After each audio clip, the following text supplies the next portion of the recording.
Welcome everybody, so glad to have you here. I'm going to be talking about a near-death experience that I had. I have had two of them. The first one happened when I was a teenager. I was 17, and as a 17-year-old, I was a pretty typical teenager.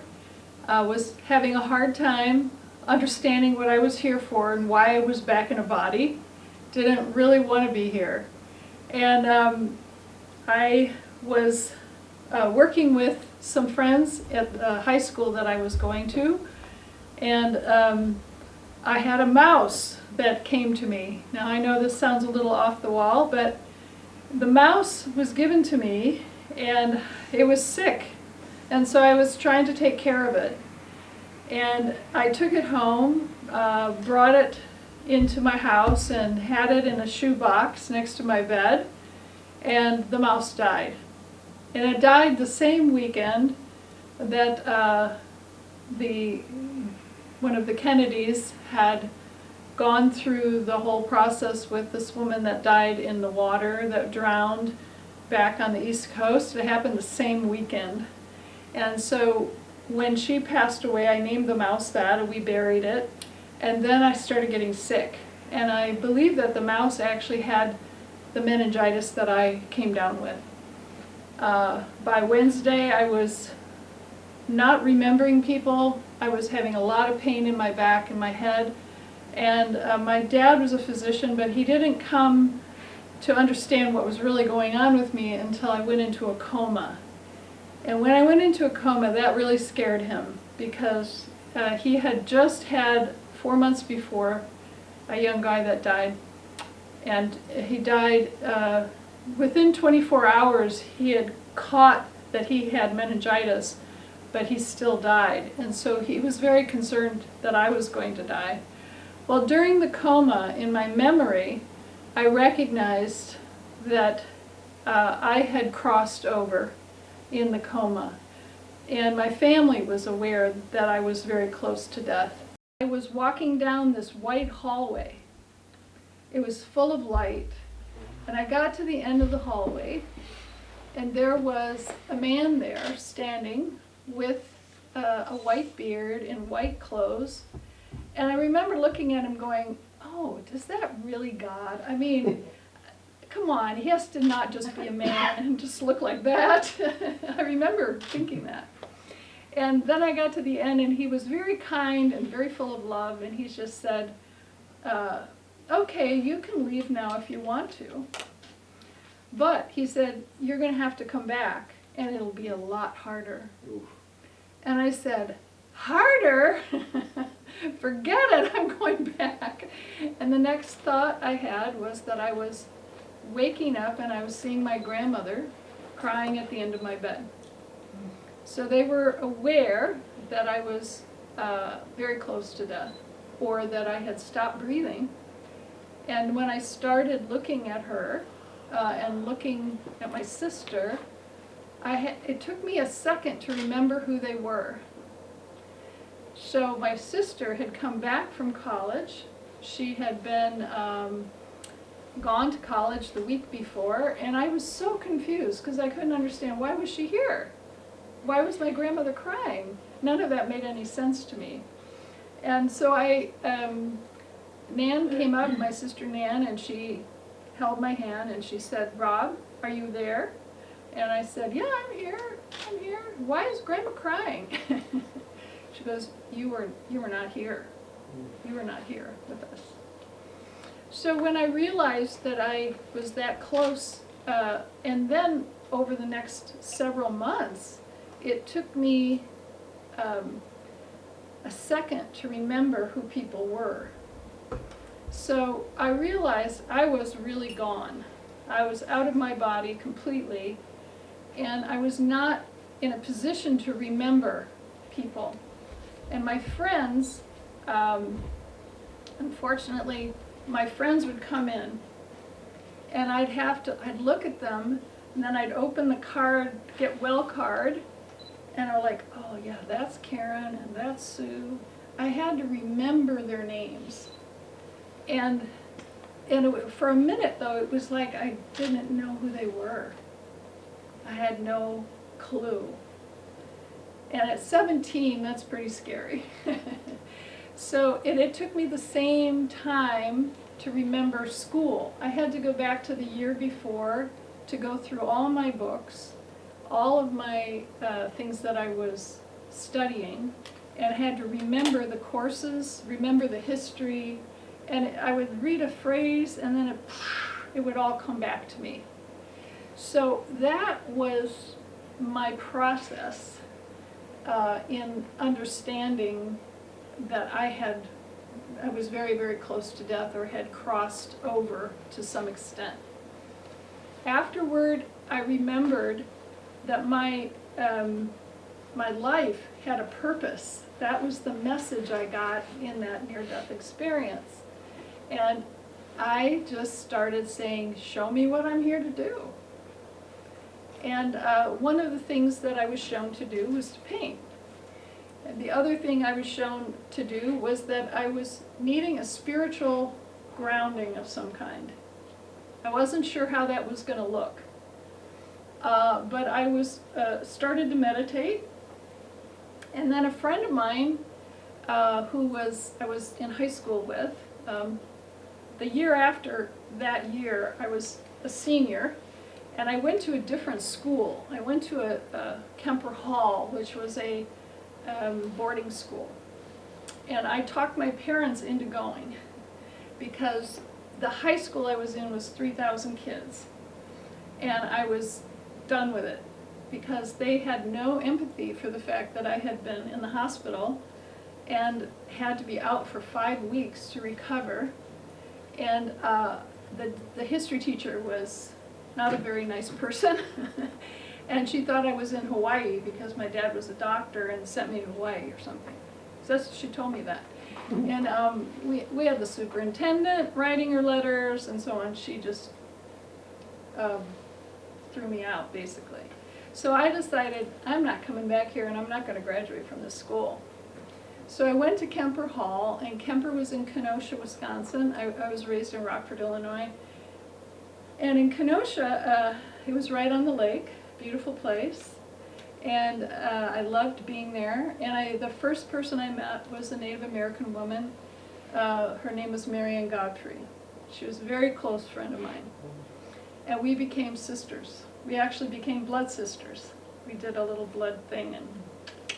And I was asking her about her people, and about her spirituality. And she said, well, I'm Episcopalian. I said, yeah, but you're Native American. How can you be Episcopalian? And she said, well, my grandfather is. And I said, ask your grandfather about the ceremonies. I want to learn about it. And she did. And that's when she got inspired to learn about her own people. The following year, I went to college and then came back to Wisconsin and did my sophomore year there. And she was just coming back from Germany. And in Germany, people are fascinated with Native American people. She went there as an exchange student for a year. And when she came back, they were nagging her worse than I was about who she was. And so I got in touch with the Native people through her. She brought me out to South Dakota, asked me to come out for spring break in my sophomore year in college. I went out there, and I was there right at the time of Wounded Knee, when all of the chaos was going on. And there had just been a birth and a death in Wounded Knee, which prompted them to call it a village.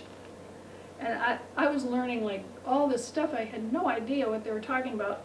But I was the only white person in this group. And we did a sweat lodge. And after the sweat lodge, I talked to them about what the outside world was, how it was seeing all this. And we had this conversation, and I recognized they have a way of doing ceremonies that I need to learn more about. So I put that in my consciousness that I wanted to learn more about it. Eventually moved to California, started massage school. There's a lot more that happened in between there, but I'm not going to go into that. And when I started massage, I started to see people's energy fields and recognize that that near-death experience, the first one I had, was an experience to get me in touch with my intuition. And the massage therapy helped me get more involved in my intuition. And eventually I was able to get to a point where I was seeing people's fields and being able to clear them and understand them in ways, and clearing spirits out of them if they needed it, more than I was able to do. The massage was fine. I would love doing massage. I loved doing the healing work. But what I recognized was I needed to transition to more energetic healing. It would not have happened without that experience, because I kept feeling I'm on my path. I'm on my path. This is the path I'm supposed to be on. So it became more and more of a process where I could feel that this was the work I was supposed to do.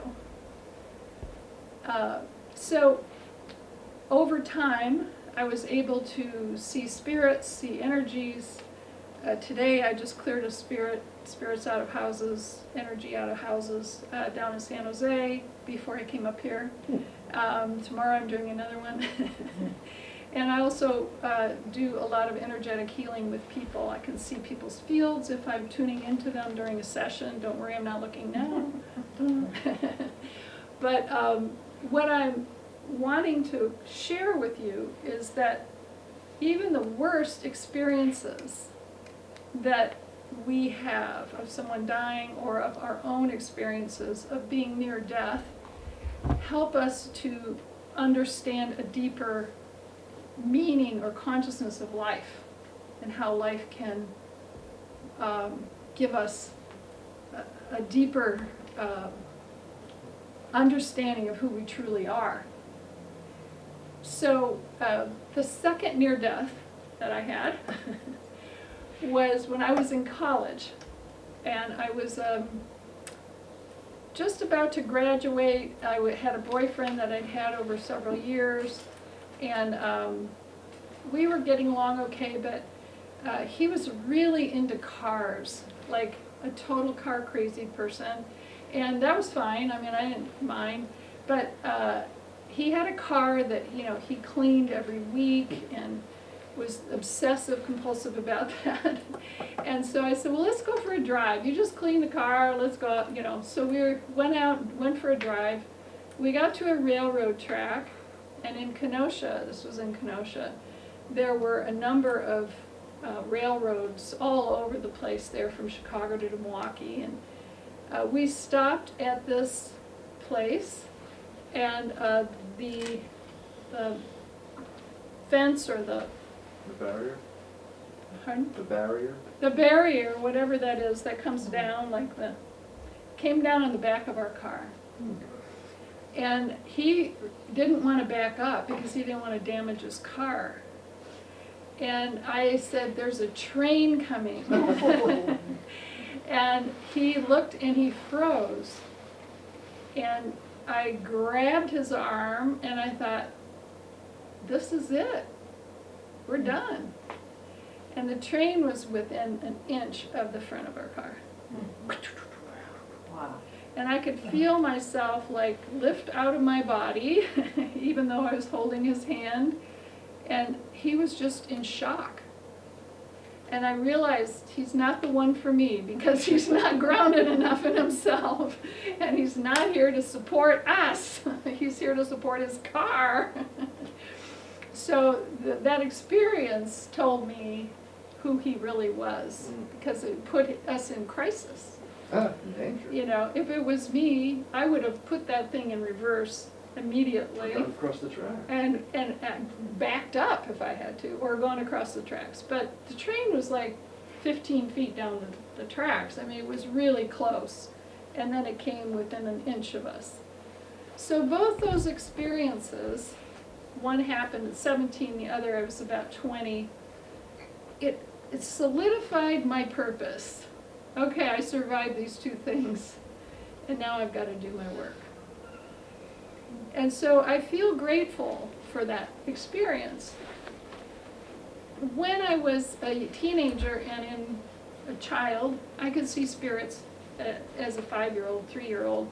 I would have a circle of my spirit guides. I called them my friends. And I'd cut out dolls, and I would have cutouts for like 6 of them. And all the scissors, I'd ask Mom to get all the scissors from the house, and we would cut them. And I would go around and cut them. She wasn't part of it. She would just let me do it. And that was, from the time I was a little girl, I was doing stuff like that, playing with my guides. And one day I said, you know, I'm doing all the work. You guys aren't cutting anything. And so I just don't want to play with you anymore.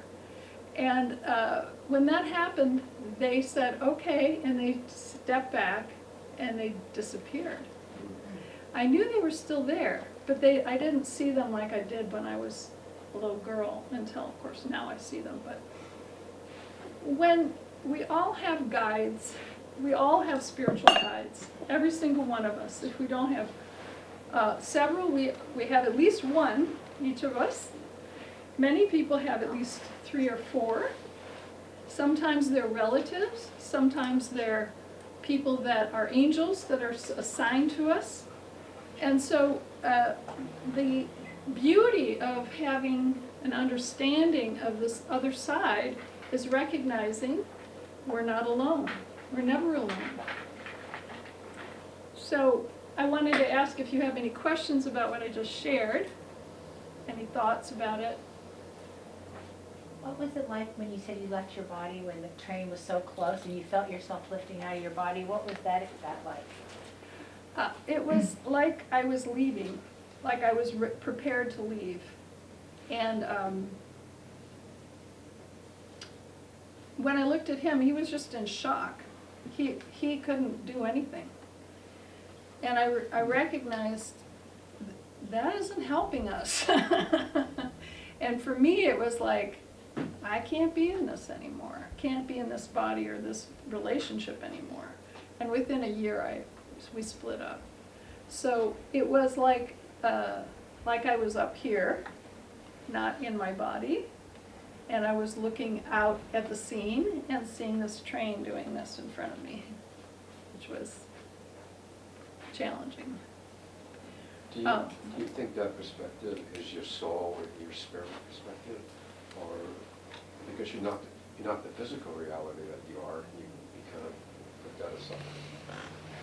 I felt that my identity shifted from being in this boyfriend-girlfriend relationship to being the spirit that needed to save myself. So yes, yes. Any other questions? Yeah. I mean, I think of a higher power that I have, and also of my imaginary parents who are giving me encouragement that my real parents didn't. So I don't participate in the basically Western Christian imagery of angels and spirits, but I do have these spiritual beings that are part of my mind. Now, I also know that myself is made of many parts, including what Freud called the id, what sometimes psychologists call the inner child. Right. It is kind of a negative term, but the inner child or the gut is a very, very positive force in our lives. Right. And my lifelong mission has been to work in harmony with my inner child. Good. Because in my home of origin, I was taught to ignore it. Oh, yeah. Well, Freud was, he was a good psychologist. But that... What do you say, Freud was? Freud, yeah. Yeah, he was very time-bound. He was. And over time, one of the things that's happened for me is my guides came in very clearly when I was starting to learn about psychic awareness and more energy when I was doing massage here in Marin. I lived in San Anselmo for about 6 years, and a friend of mine was a medium, and I'd never met a medium before, even though I didn't know I was one. And she started, we traded sessions, so I gave her massage and she gave me mediumistic sessions, and she started channeling one of my guides, and his name is Wulan, and he is a Tibetan Buddhist teacher from 800 years ago, and we were in a relationship then, not as a partnership, but I was a healer that came to his home and helped his family, and he now had karma with me. To complete the karma, we needed to, he was going to guide me, and he has been guiding me for the last 25 or 30 years. He recently just ended the contract with me. It was over. He was what? The contract that he had with me, he announced that it was over. Over. But he still comes in every once in a while and gives me an understanding of things that I need understanding about. So I'm grateful for that. Wulan has also gave me this process, which I learned after I'd written about it in the books that I have over here, after I'd understood about it, after I'd practiced it in myself, many years later. I was working at East West Bookshop doing readings and healing work in Mountain View, and we had a Tibetan Buddhist group of monks that came and did a beautiful sand painting, sand design that they then, swept away after the week and did ceremonies around it and everything. So when they were making that, I went to one of them and I said, I have a spiritual guide who's Tibetan Buddhist, and he's given me this process, and I described it to him, and he said, oh, that's Bodhisattva, Tibetan Buddhist meditation. I said, Bodhisattva? He said, yeah, you bring your negative energies out in front of you, you look at them, you love them, and you transform them. And that is the heart path process. And in part of the heart path process, you create a heart garden. And so this is where it goes off Tibetan Buddhism. This is the process that he and I created together, Wulan and I. And there are 5 elements of the inner self. The first is the inner child, the animal nature. There could be many different animals. The other is the feminine, the masculine, and the high self. The feminine, the masculine, is the right brain and the left brain. The child is the front of the brain. The animal nature is the back of the brain. And the higher self is the pituitary gland in the center of our third eye. So all of these aspects are in our bodies, but they are all energetic, and they're part of our energy system. So what I've discovered is that as people go through this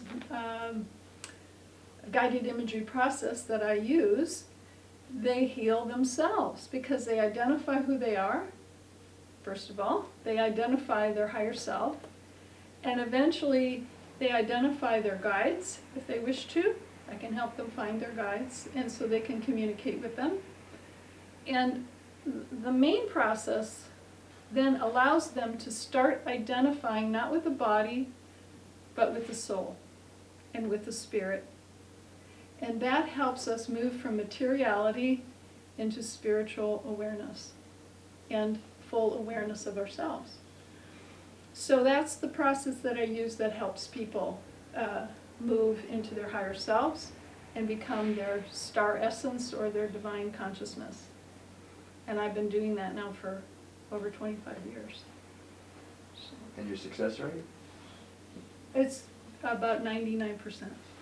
And the success in terms of what? In terms of getting over emotional problems, blockages, bad relationships, failure in business, loneliness, bad parenting and so forth. Everything, yes. Mental, emotional, spiritual blockages, yes. Mental, emotional, spiritual, and physical blockages. Some people come in with cancer, with other diseases, and I can help them find the root cause of that disease. Sometimes they don't get over it. Other times they recognize that undercurrent and it dissolves. So they can understand it just depends on their karma. It's really not up to me. But we get to the root cause of it and we can help dissolve it. And that's the beauty of energy medicine. That's the beauty of what I'm doing in this process. And part of what I want to do is start gathering other people that are doing the same kind of work, because there's a lot of us all over that are doing it, but we don't really have a name for it yet. It's just developing, and I think it's going to move us into the new age that we're already in. So I'd like to share with you now ghosts, angels, and spirits, and give you some understanding through some of the paintings that I've done, and also through my understanding. And I'm going to be talking as I go along and describing some of these paintings. And also talk about the process of crossing over. So, Shall we turn off the room lights? yeah, we could do that. Are they over here? Yeah. So when a person dies, they best go to the light. The light means to their higher source, out through the top of their head or through their third eye. However, a lot of people will just lift out of their system and go into the spirit world. So the best possible way for them to leave is to then keep going into the spirit world. A lot of times our grief, and I learned this from the native people, that in many different, the Lakota tradition, when a person dies, they do not mention the name for over a year. And then at the end of that year, they will have a service, they will have a memorial, but they don't mention the name of the person because they don't want to pull them back. They want them to keep going. And this was so accurate to me. And then at the end of that year, they have a giveaway, and they give away all the things that belong to that person. And then they start talking about them. And before that, they might mention them, they might, have a service right after they died, burial and all that, but they don't mention their names. They keep the name silent until the end, for a full year, which gives the person the opportunity to depart. So the best way that a person can leave is to go to the light, because that's what hopefully will go to a higher consciousness. Now, ghosts are spirits that leave the body and get caught between worlds. This world, our physical world, and the spirit world. When I do house cleanings or clearings, I clear the spirits or energies or negative energies, I've run into ghosts who are caught here for a number of reasons. Some, they're attached to a house. Many older women who are in their 90s, who have lived in the house for 60 years, do not want to leave. Totally understandable. And so I often will talk to their spirit and say, I have built you a house on the other side, and it's even more beautiful. And I'll show it to them, and they can see it, and then I call in their angels, and I ask them to go help them and escort them over to the other side. So those are often people very attached to the material world, attached to their homes, whatever they've been provided, the money, whatever they have, they're very attached to it. And when they leave the body, other times they're in grief. So I ran into a spirit in an attic one time who was a woman, young woman. She was only in her 20s. She had committed suicide. Her child had died prior to her death. And she couldn't stand the grief, and so she killed herself. And her husband died later, and he was in spirit, and he was there waiting for her. So there were two ghosts. The child had already gone on. So she was like, didn't want me around her. She was, spitting out all this negative energy. And I just sent love to her, and I said, you have left your body. And she said, I know. And I said, do you know your husband is waiting for you on the other side, and so is your daughter. And when she heard her daughter was over there, and that her husband was waiting for her, she was shocked. She couldn't see it before. So I brought them together, said, here they are, and then she was able to let go. But she was grounded by her grief. She was here and stuck here until she had somehow resolved all that. And I just kind of did a counseling session with them in spirit and helped her leave and Now, go on. What was the scene of your doing this? Was it during meditation?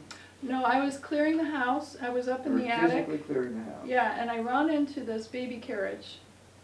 And this woman was just bawling over the baby carriage. So how did you become aware of the woman? I could see her as I was clearing the spirits Okay. there. I had sage with me, and I was using my owl feather, which I have a great owl feather that I use, or fan, and fanned it over her. And she looked up, and what are you doing here? She was very angry at me. And I said, I'm here to help you. And no one had, she'd been there for 40 years. She had lived there. I got the history of her afterwards, that they had lived there in this house, and she had died and committed suicide actually in the attic over the baby carriage. Oh my God. So she had died right there. And the baby carriage, they had already buried the baby. And that tragedy was really hard. It's the hardest thing to lose a child. So I let her know that. I know that, because I had lost a child. And so I said, this is the hardest thing in the world. I'm so sorry for you. And through the empathy, I was able to help her. Then recognize I could help her, and she transitioned. Now, did you get this impression and knowledge before you got confirmation from the family? No, yes. I was up there. I got all this information. So you got that, and you came down and spoke to the family, and you said, oh yeah, that was so-and-so. I cleared this woman up here who's committed suicide, and they go, oh, yeah, she died like 40 years ago. It's my aunt. Okay. So, and I cleared out the grandmother, and so, yeah. So I had gotten all the information. And then Before the confirmation? Before the confirmation, yeah. So the way that you can help people leave that are ghosts or move them into the spirit world. So these are possible ghost stories. They don't know where the light is. They don't have enough spirituality in this life to understand that they're truly their soul and their light. That's who we really are. Often they do not know what to do next. People that have no spiritual background or no spirituality, it's like they've tripped into a room they've never seen before, and they don't know what to do with it. But they're not, their spirits are still alive. Their spirits are still there. Sometimes they don't know that they left their body. Sometimes they still identify with the body and are trying to communicate with their family and say, hey, I'm right here. What are you doing? Other times they choose to float around where they lived. And sometimes they're attached to where they live and their home or their properties. I've run into native people in Marin. Actually, I went to clear, one of the first houses I cleared was up here. And there was a Native American man. He was sitting there in his full headdress on her porch. And I said, I have a pipe, I'm a pipe carrier, so I brought my pipe out, and I said, I'd like to share this with you. And he said, I will let you do that. So I smoked the chinumpa, and I said to him, what are you doing on her porch? And he said, she is on our land. This is our burial ground, just above her. And this is the path we took to the burial ground. And I said, you're the guard of this. And he said, yes. And I said, do you think we could change the path around the house so that you can still go to the burial ground and they can have their house? And he said, yes, we can do that. So I worked with him, and we compromised in that way and cleared the energy that was in the house, a lot of anger. He was furious with them. He wasn't letting go of being angry about it. I brought her out, did the chinumpa with her so she'd make peace with him, because it's a peace pipe. And then he made peace, and then we went in, and she had a problem with her husband, and so we cleared a lot of the energy of that. It was all about anger in there. So once we cleared the house, I think they ended up moving out of the house, sold the house, but we negotiated this path around it so he could still go to the burial ground. So sometimes they're very attached to the place, and the Native people in particular, they have their burial grounds, their ceremonial grounds, and people have built houses there, and they don't know that. So that I negotiate that a lot, and I let people know. I go all the way back to the original place of where the Native people were on this property so they can make peace with that. They may need to stay on the earth for no other reason than they like it here, and they're afraid to leave. So sometimes spirits don't want to leave. And they may have come out of the earth as a spirit. They may be really afraid of change. They have people praying for them. Ghosts turn to spirits when they have people praying for them who love them. And that's why a lot of spiritual traditions have specific prayers for people that have died, because they're helping them cross over. They complete their transition to the spirit world when they've left the earth, left this plane. It's actually, the spirit world's right here. It's not in another orbit. It's right here, it's all around us. But it's a different world. And so it's like stepping across this threshold, and then there is a transitional period of at least 2 to 3 months for a person to leave the world, the physical world, into the spirit world.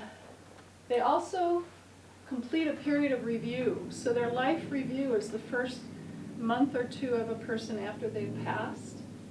And it depends on the person. It depends how they died. If they died in a car accident, it may take longer because it's a sudden death. If it's a disease and they had time to transition because of the disease, it could be an easier transition. They decide what's best for their next steps with their guides. So once they've done the review, the life review, then they, with their guides, their angels, their masters, their teachers, however they perceive them, then they look at what the next steps are for them.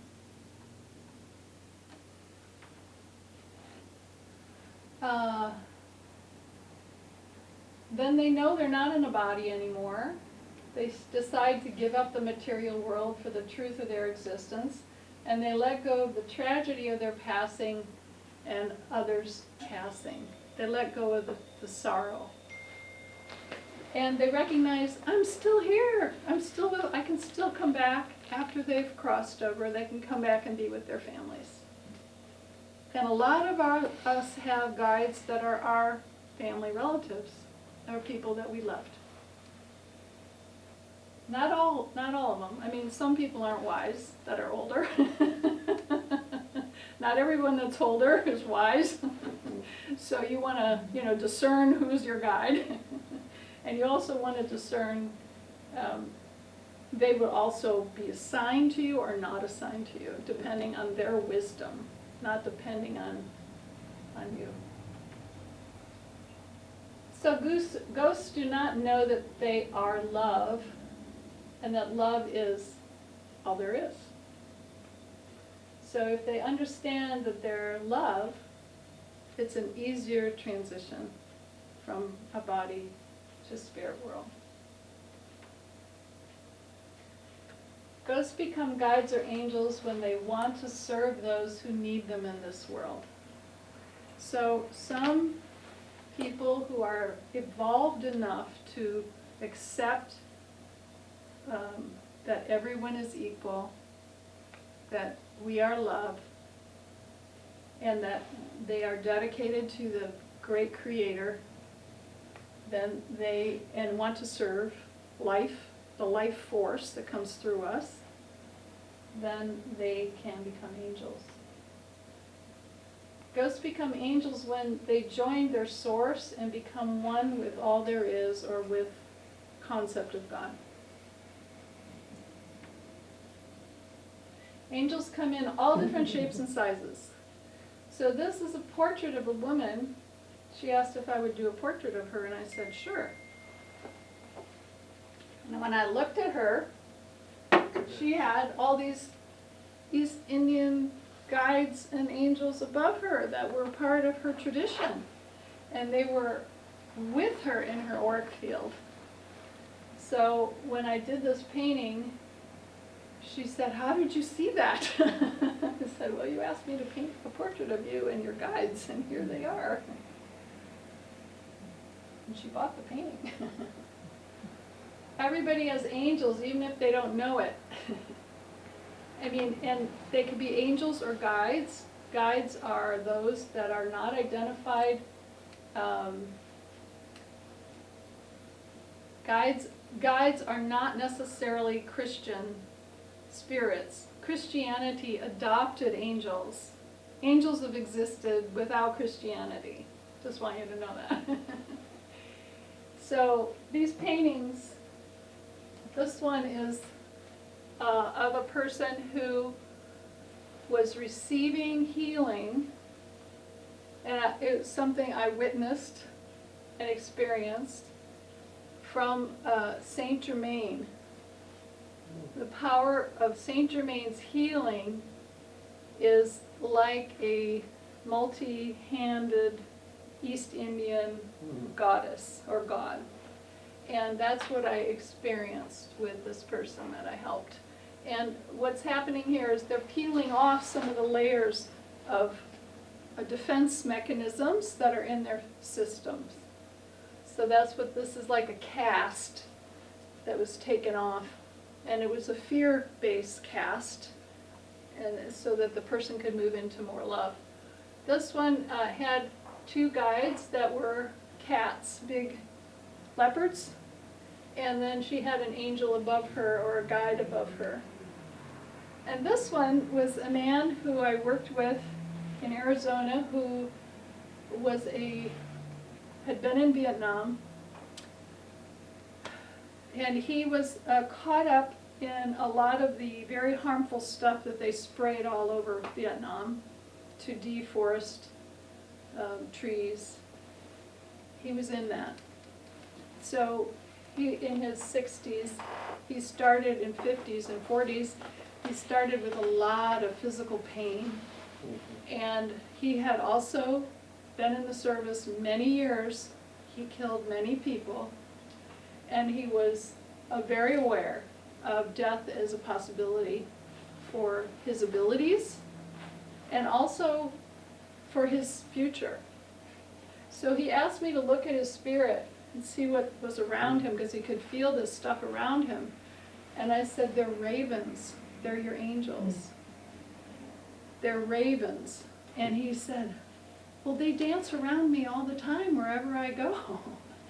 And I said, well, ravens are an animal that in the native tradition speak to people through their own language. And these were spirits that were there ready to take him anytime he needed to, because he was in so much pain and he needed to leave.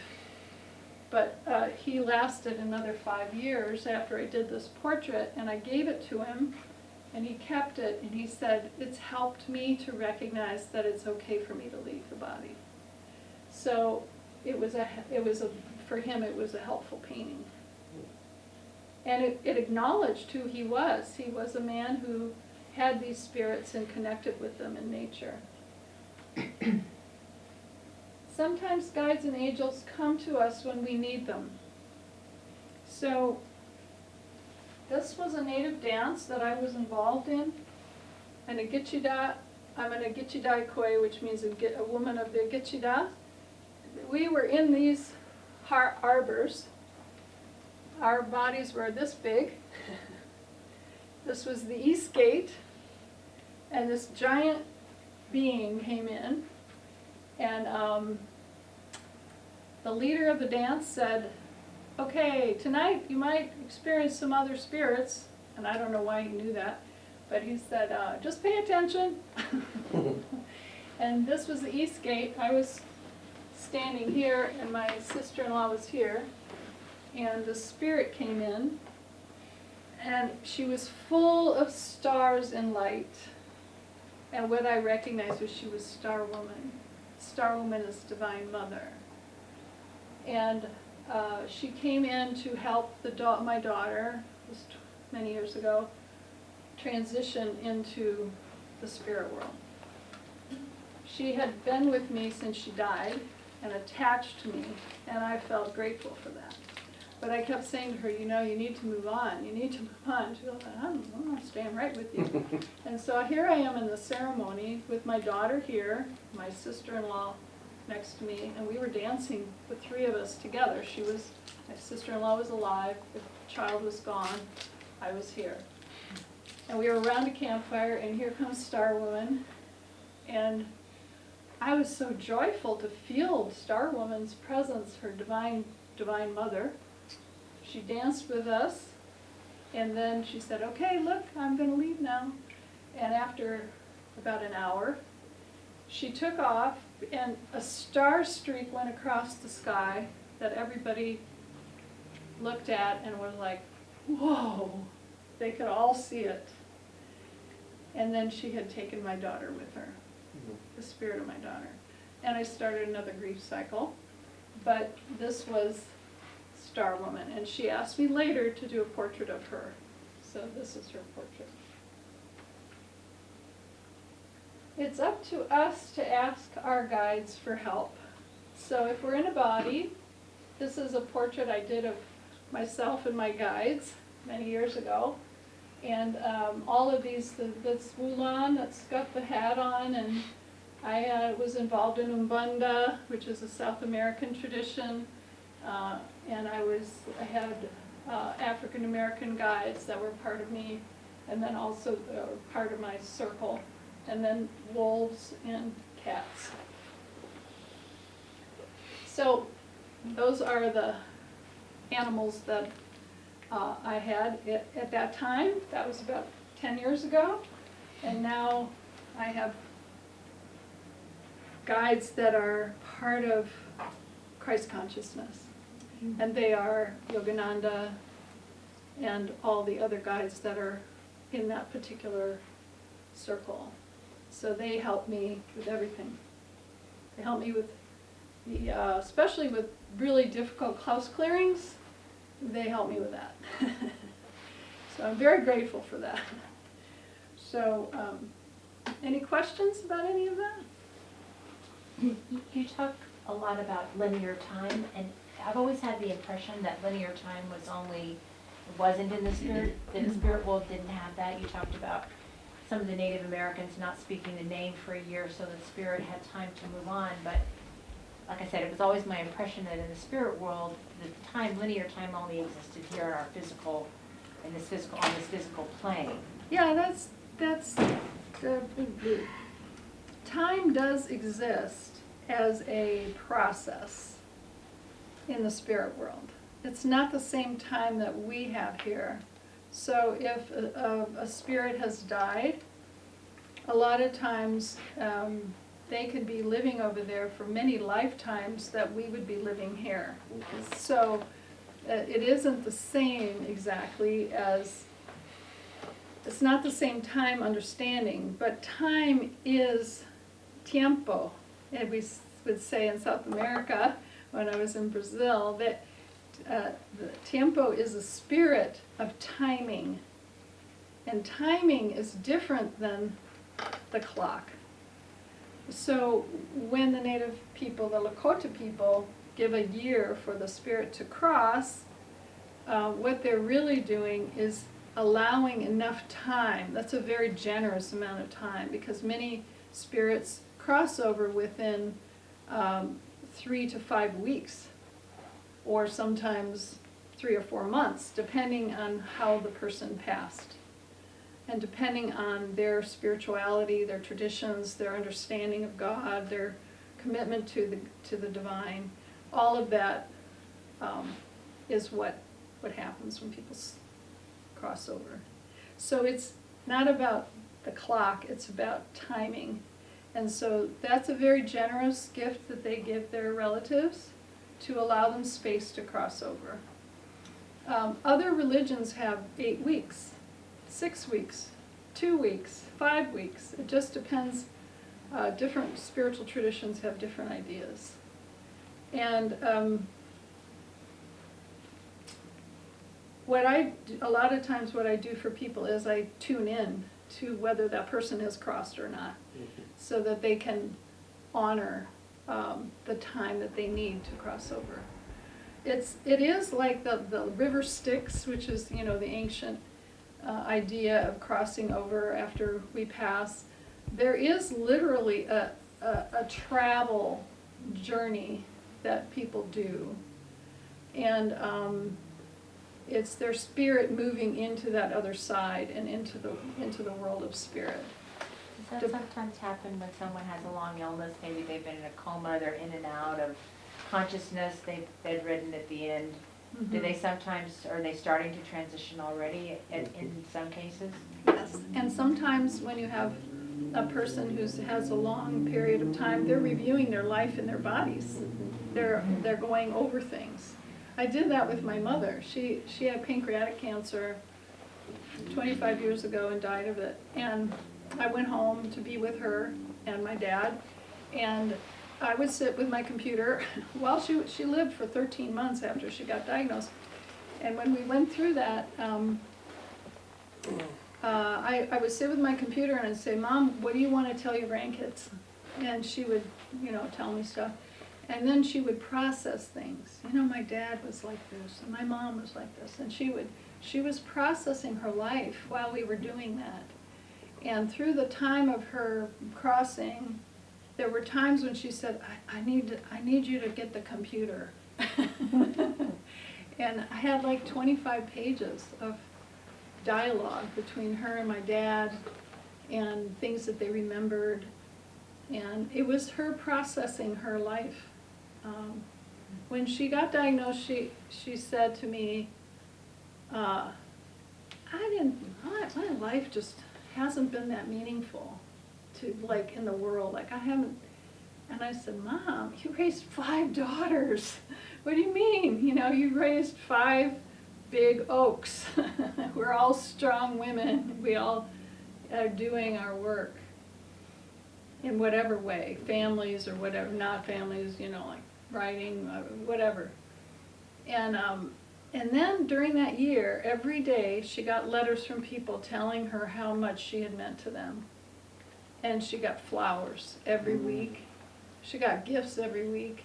And by the end of the year, very close to her death, she said, I just didn't know how I had impacted people, but now I do. And I said, well, I'm so glad you do, Mom, because you made a huge difference to a lot of people. And she had this stack of letters from all over the world of people that she had met on travels and all kinds of ways that she had known people. So the life review is a definite part of the end of our lives and definite part of transitioning. And some people do it still in a body, and others do it at the end of their life. Yes? Well, I have a number of curiosities. One of them is, in your view, how the identity stays together or doesn't. Because a lot of what you described is essentially like the snapshot of what a person was like at the time of death, so that's the age. Yeah, But of course, there's a whole progression of ages.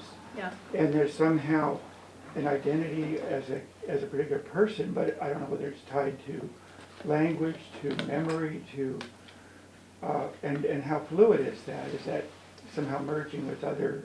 Does that identity, in your view, Well, stay? what I've learned from Yogananda, and he was a master here that wrote Autobiography of a Yogi, one of the most amazing books, spiritual journeys. And what I learned from him is that a lot of our pain and suffering has to do with identity with the body. And as we grow spiritually, we learn not to identify with our bodies or our emotions or the trauma that we've had. We learn to identify with the strength of our spirit and the light of our spirit. And so shifting that identity in our bodies, living here, growing spiritually, is actually transitioning from identity to the body to identity with our soul, our spirit. And that has been absolutely true for me. And I see it in my community, I see it with other people, no question about it. So, but everybody has to find that for themselves. No one can just talk about it and then have it, you have to own that for yourself. You have to discover that yourself. But I find it true as I'm working with people to help them re-identify from the trauma they might have had as part of what may be still holding them in a particular position, to moving beyond that and seeing their strength, not just as an adult, but as a spirit, and as one who's lived in many lifetimes, not just in this lifetime. So past life regression is another thing I do a lot of, and it comes up in the healing sessions. It's not something I pursue, but it does come up in the healing sessions. So that's something else that I've learned exists. Now, people don't have to believe in them, but they can experience them, and when you experience them, there's no question about it. My first experience of past life was when I was in Colorado. I was about 14 before I had my near-death experience, 14 or 15, and we went to this cemetery that was near a gold mine. And we wanted to go visit the gold mine. I was with my parents and my sisters, and my oldest sister, I could talk to her about anything, and we went to the gravesite, and I said, Kirsty, that's my grave. That's my grave. And she was only 16 when she died. And that was my grandfather. That was our grandfather. That was in that lifetime. And I kept it to myself and told her, but didn't tell anybody else. And then we went to this mine, and I looked at the mine and the mountain, and I said, that's where we lived. And there had been a landslide that destroyed the entire town. And I had been destroyed in that experience. You say I. Yeah. What part of you? me as a soul. I was in that, working with my grandfather in a shop, and we were in a store, and all of a sudden this dust came down, and then all this rock came down, and it destroyed the entire town, and we were buried in it. And when was this? Oh, probably in the 1840s or something. Okay. 18 Now, why do you say that was you? That you have past lives you talk about that? Yes, I'm talking about, that was the first time I discovered that I knew that was me, that girl. Did and you have that a different bravery. name? I didn't, I don't remember her name now. But it was not your name? It wasn't my current name, no. No, it was a different name. So you're saying the soul inhabits different bodies throughout history? Yes, actually, we can actually inhabit different bodies at the same time. So, one of the teachings that Wulan gave me, which still blows me away, is that our bodies are like part of the heart of all that is. And our bodies are souls. Our souls are the heart, like a hand. And we have this life in one country, this life in another country, this life in a third country. Multi-lives can be occurring at the same time in the soul. The soul is so big. It's so much bigger than we are in just this body. And when I discovered that, I was like, what? It was totally news to me. But it's actually a common understanding that we're all one. That's why when people want to discriminate or, it's like you're discriminating against yourself. You're discriminating against other aspects of all that is. And why are you harming that? Why are you doing that? Once you get that understanding and you see that it's true in your own heart, it becomes a kind of a silly way that people deal with life here. Now, what about the people who destroy others by oppression? And for example, all these mass graves of Native American children in Canada have been discovered. They've all sort of abused. In this country, does that mean that there's a great spiritual debt to be paid? Is this debt being paid? And what about the perpetrators? What about the living perpetrators? In Egypt right now, there's a terrible oppression going on. What is this doing to the people who are oppressing? What is the state of their soul? What is a Republican soul, for example? Does that exist? No. Well, I will tell you some stories that might give you an understanding, that help me to get an understanding.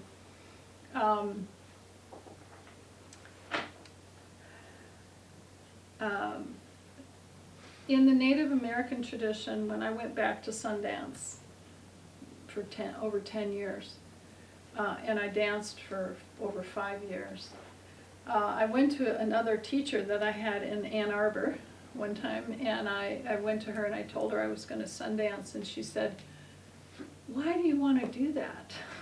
I said, "I feel guided to do it." And she said, "Okay," but she said, all the people out there, they were the soldiers who killed the Indians at Wounded Knee. And so they're re-embodied as Indians, reliving their own traditions. Right, That the they soldiers were re-embodied The as soldiers Indians. that murdered all the Native people in the original Wounded Knee, Mhm. and they just massacred them. Right. They have now come back into Native American bodies. How do we know this? She told me that. So She you told me believed that. her. A spiritual teacher that I had in Ann Arbor. Oh, wait, this is not an embodied person. Yes, an embodied Yeah. person, a Yeah. spiritual person who was embodied. Mhm. And I went back to her just to talk to her and chat with her. She was a teacher I had for several years there. Her name was Brenda Morgan. She's still alive. She still lives.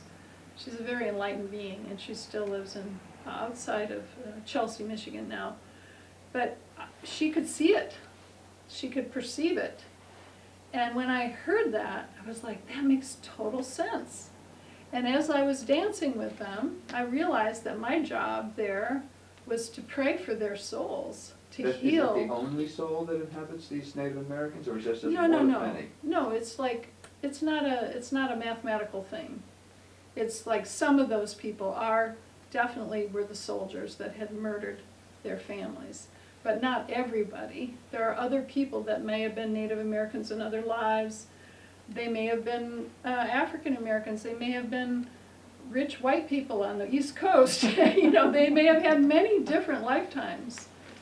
But there were a group of them that she identified that had been Native, had been soldiers that had murdered the Native people.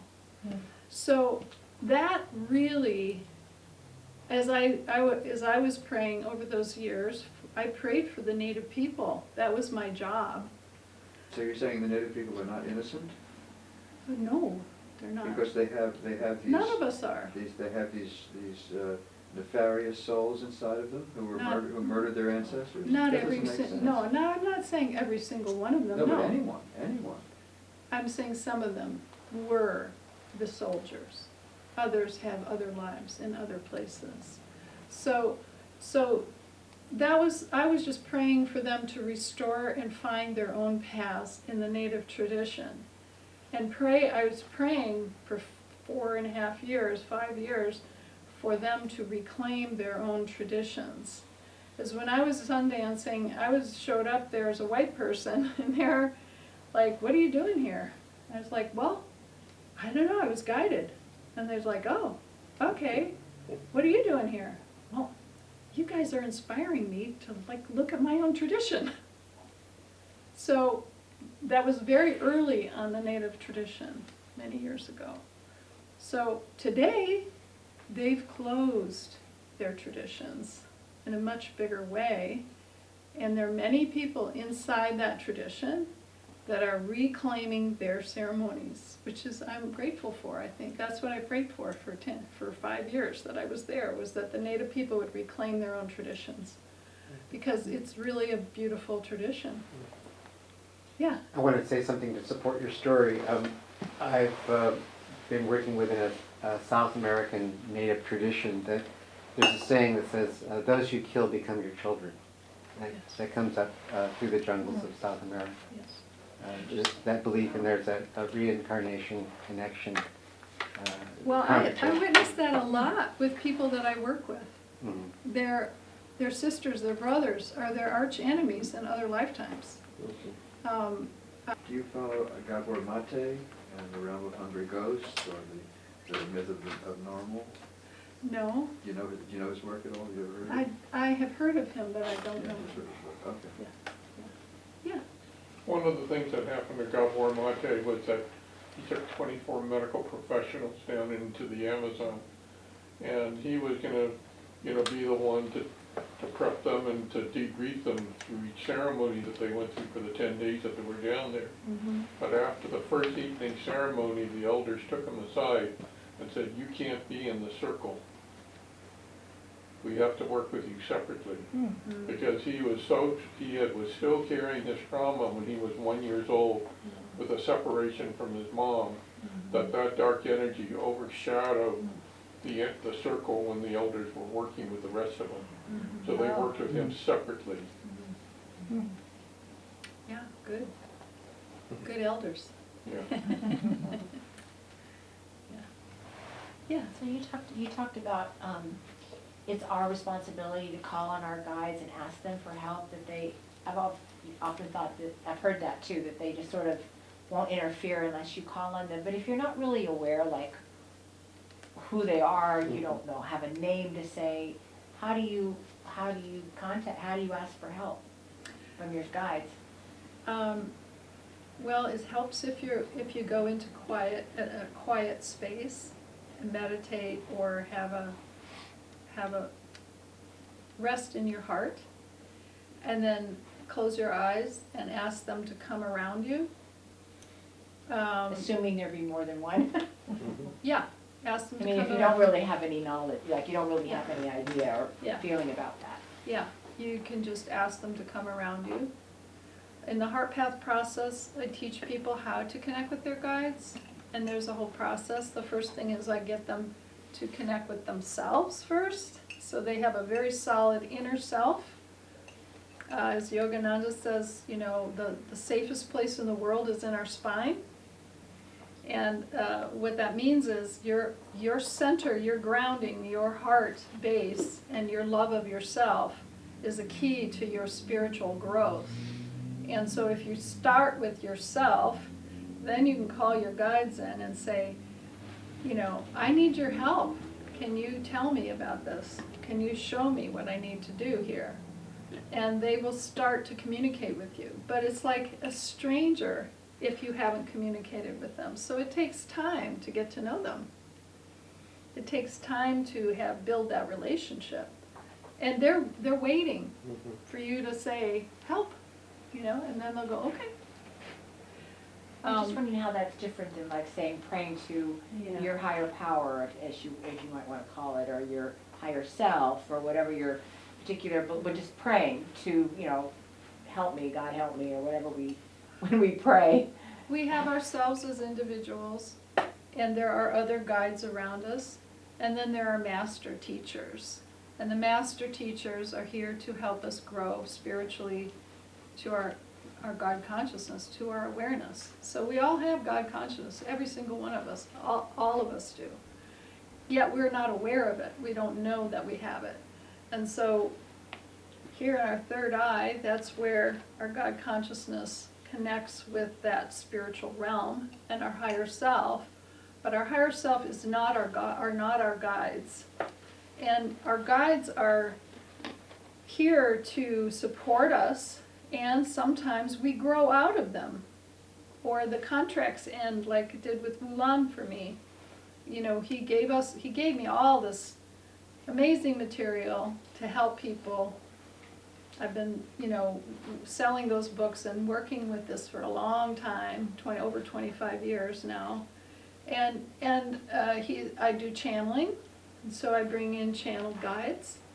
And we were going to do a little channeling here at the end, so we're almost at the end, so I'd like to do that and share with you what it looks like or what it experiences, so that then you can understand that I'm a vessel for guides, but I'm going to be bringing in a different entity. So, you ready for that? Mm-hmm. Okay. Let me just get this stool.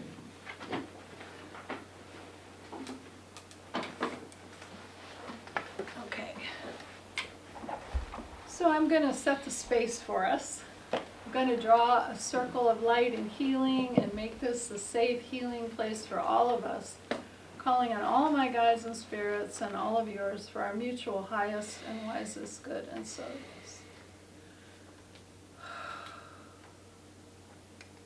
So I'm calling in one of the guides that may want to speak to you tonight.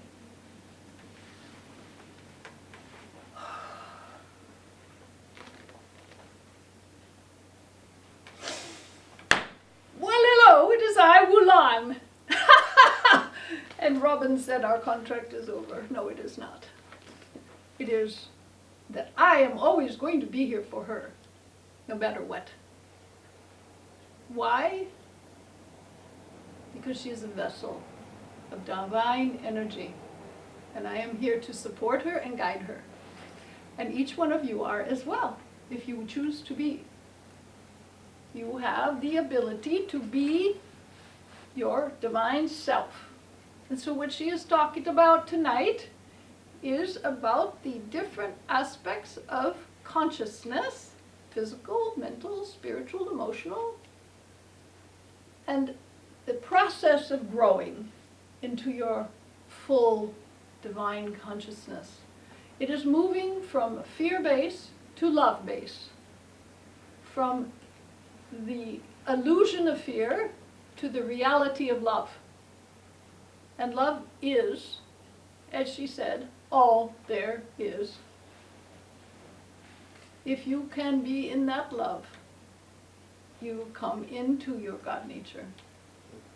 But you have to practice it, because everyone on this planet has been born into the old fear-based reality. And it is coming to an end, the fear-based reality. That is the shift from the old age to the new age, from the Kali Yuga which we have been through for the last several thousand years, into now the Dwapara Yuga, which is the process in India of the New Age. Then there's the Dwapara, the Tatya, Satya. There are other yugas, cycles, but we are entering one called the Dwapara, which is more about energy and energy healing, energy medicine, than it is about materiality. Does that make sense? Good. So I have come in to share with you what Robin was trying to share about spirit guides. She is right. Everyone has a spirit guide, and it is up to you to communicate with them. If you have an energy that comes by and tells you what to do and whispers in your ear to do something that you didn't think to do or didn't want to, that is not a positive spirit. That is a negative spirit. Because angels, guides, spirit guides, they will never tell you what to do, because you are an independent being who is making choices to move closer to who you truly are, which is your total divine self. So that is what you are here for. Every one of you. Every human on the planet is here to grow into their divine consciousness. This is Schoolhouse Earth. And Schoolhouse Earth is giving us those lessons. Now the paradox is that you can learn a lot being embodied. And that is some of the swimming work that you do with the water, yes? In the water, you start with the body. The body can give you pain to say, oh, there's something going on with my foot or my knee that I need to understand. And when you take that energy out and put it in front of you, you can see what's blocking you. But it takes practice, and it takes an understanding of the self. So I wish to share that the work that we are here to do is to grow from our whatever we understand now into a greater being, greater presence. See, greater understanding of our spiritual awakening and awareness. That is who we are. And that is where we're going. It's a journey. The more you claim the love that you are, the quicker you get there. And that is what Robin does. She helps people move from fear-based to love-based. Because once you're in love-based, there's nothing to fear. There's nothing to fear. It's the fear that creates its own cycle of fear. See? But love-based. Think of it this way. Police officers. This is very controversial. Police officers they're talking about defunding them, right? Why? Because they are trained like military people. They are trained to defend a person in the worst possible circumstance. They are not trained to have compassion for the person who is mentally ill or mentally unstable that may be causing great harm or trouble.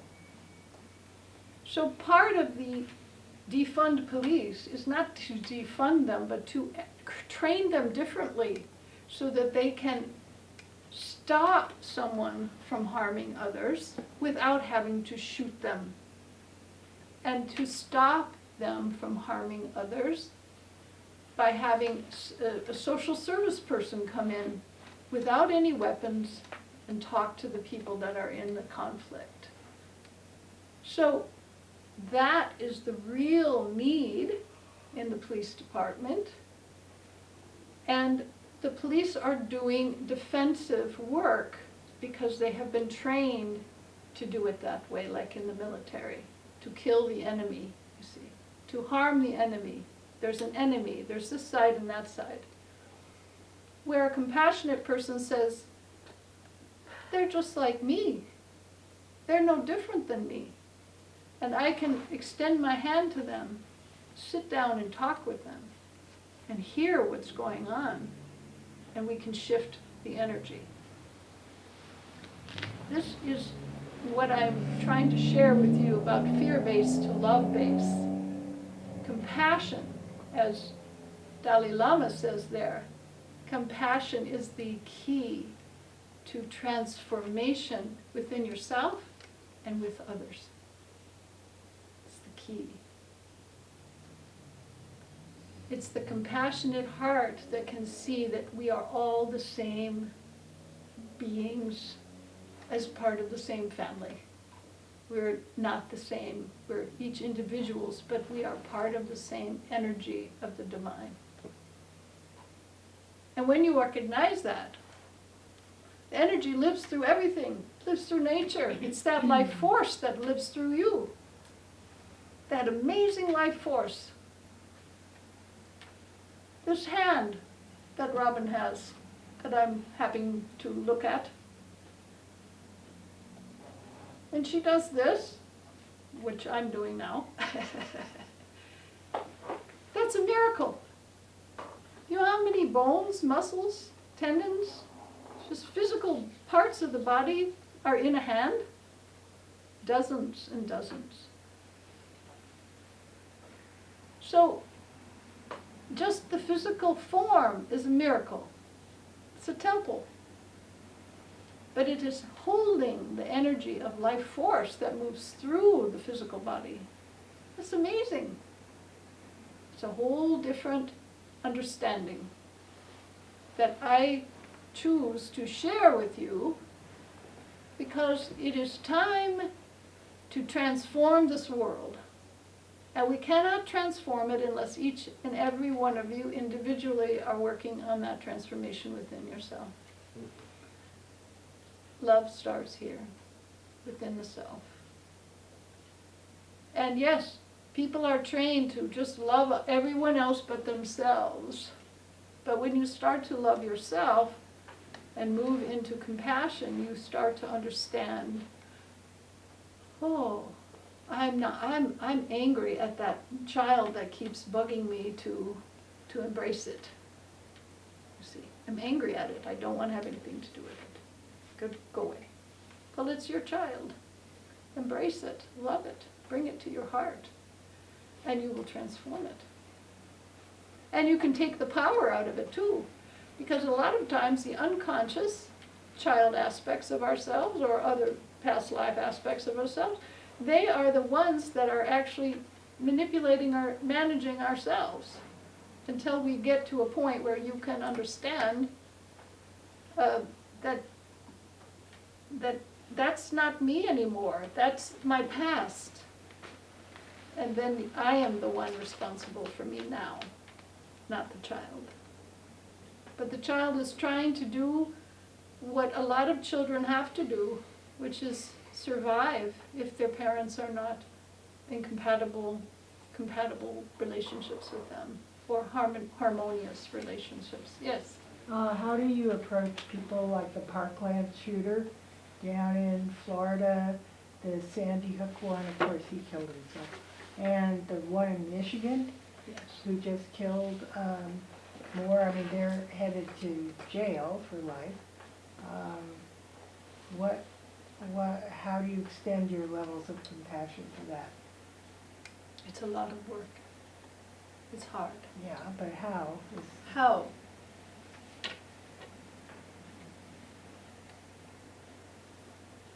You have to see that that person is completely lost in the physical reality and crisis, thinking that the way they get to be known and attention is by killing others. That is so disturbing and so wrong. It's completely wrong, completely off. They may have been influenced by negative entities that are here to just hook on to the anger, the fear, the sadness, some of them have entities that are working through them. They are mentally ill, they are psychopathic. And recognizing the illness is one way that can open compassion. And yes, it's very hard. It's very hard to do it. It's hard to do it with people like Mr. Putin, who is harming this whole country. It's none of his business anymore. But he's going back, 30, 40 years to try to reform this Russian group by force. But that's part of the old Kali Yuga. We are moved into the new Dwapara Yuga. And so he is going to have to let go of that at some point. And if he doesn't, there's going to be just a lot more pain and suffering. But the world is doing the right thing in supporting Ukraine. It's doing the right thing by saying no to him, by saying, no, that's illegal. No, you can't just claim that for yourself. You can't claim that as part of Russia. They're doing the right thing. But yes, he's unfortunately in power, and he is a person that doesn't care about life or death. He just cares about power more than anything else. That's true of all the dictators right now. Yes. Sisi and Orban and, Right. and Erdogan and Yes. Bolsonaro Yes. and then this woman was just elected elected by a majority in Italy, the most fascist person since Mussolini. How do you account for a country being so deluded? And here we have 40% of the population who believe that Trump won. I mean, such delusions, and of course people profit from these delusions. Yes. So it's a self-reinforcing cycle. Yes. And It's a it lot of is work. part of the old cycle Yeah. that is doing this because the new age is moving on. It's going to move beyond them. It's already moved beyond them. And that's why they're holding on to the old patterns. Well, they're being manipulated. If we make it to the new age before the world burns up and is flooded. Well, if you love this earth and you love yourselves and you are already in the new age. If you are in the harm and you are moving in that direction, and that is part of who you are, you will have to come back many times before you get to the point of love. See? So it's a karmic issue. Yes. I think your point is if you're using your eyes to see what's happening and what appears to be wrong externally, have you taken the time to reflect which part of that is in you that you haven't dealt with, and dealt with your own forgiveness to get to a point of love? Yes. Very good. Thank you for summarizing that. Beautiful. So we are coming to the end of the time that we are here, so I shall depart. But I hope that you understand that love is more powerful than fear. And the way that you can prove that is by acting out of love rather than out of fear.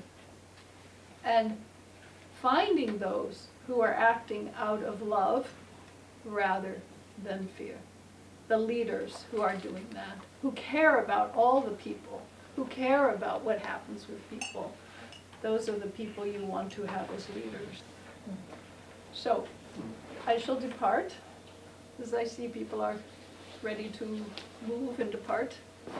And I want to honor all of you for being here, and I give thanks for having you be a part of the stay today. Namaste.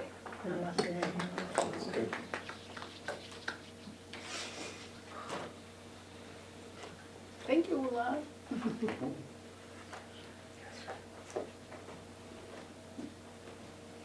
So I'm going to open the circle of light and healing, and give thanks for what's been offered and what's been received, and know that as we heal ourselves, we heal all relations. And so it is. The circle's open and unbroken. Blessed be. Thank you. Thank you.